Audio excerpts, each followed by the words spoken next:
Welcome viewers आपण मानकु स्वागत जनाई आरंभ करूछु आजिर वीडियो बनाना ब्रेड किपरि तयारी होइथाय।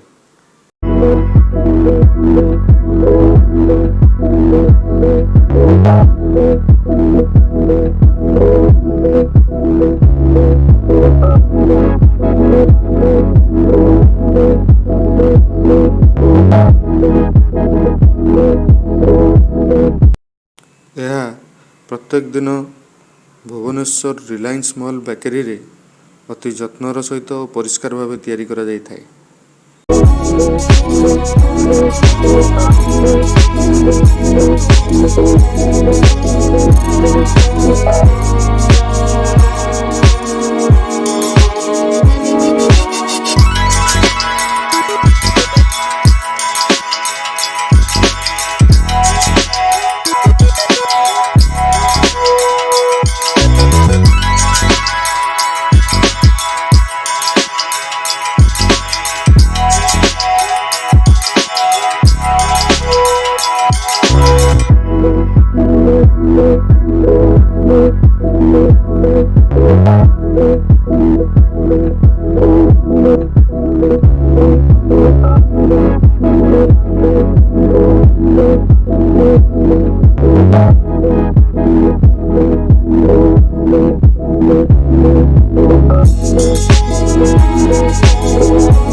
आवश्यक परिमाणर पानी दे सारिया परे समस्त मिक्सचर को पाखापाखि 15 मिनिट मेसीन रे फेंटा जाई थाए।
ଭିଡ଼ିଓ ବିଷୟରେ ଆପଣଙ୍କର ମତାମତ କମେଣ୍ଟ ସେକ୍ସନରେ ନିଶ୍ଚୟ ଦିଅନ୍ତୁ ଏବଂ ଚ୍ୟାନେଲକୁ ସବସ୍କ୍ରାଇବ୍ କରି ବେଲ୍ ଆଇକନକୁ ଏହିପରି ନୂତନ ଭିଡ଼ିଓ ସବୁ ଦେଖିବା ନିମନ୍ତେ ଦବାନ୍ତୁ। ଏହି ଭିଡ଼ିଓଟି ଶେଷ ପର୍ଯ୍ୟନ୍ତ ନିଶ୍ଚୟ ଦେଖନ୍ତୁ।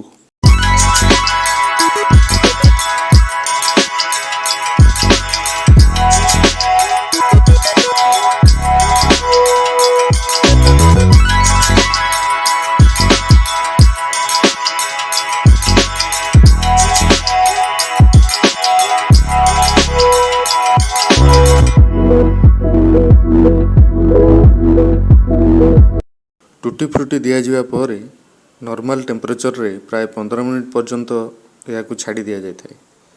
तापर या उपरे पानी स्प्रे करी ओभन मध्य को निया जाय थाए।